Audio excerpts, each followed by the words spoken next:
ป๊อก เสียงอะไร ไม่รู้ สบายดีทุกคน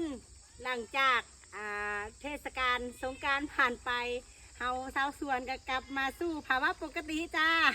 วันนี้สาวน้อยก็มาอยู่สวนมาจัดแจงแปลงผักกระถางผักเขาเนาะเพราะว่าบ่าวงมสาวเพิ่นขุดบ่อน้ำอยู่ตรงนั้น ไหน เราก็เลยมาจัดแจงนี่ นี่ เพิ่นมาขูดเพื่อให้สะดวกสบายขึ้นเนื่องจากกระบะตรงนั้นมันพังแล้วที่สาวต้นหอมเพิ่นเล่นน้ำน่ะเขาก็เลยมาจัดแจงตรงนี้จ้าแล้วก็ซิมารีเอาใบผักบัว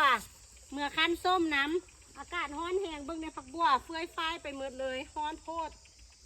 ตอนนั้นก็เลยซิมารีเอาใบเพิ่นไปคั้นส้มจ้าร้อนแห้งเดี๋ยวขออนุญาตจัดสวนใหม่ก่อนเด้อบ๊ายบาย บ๊ายบาย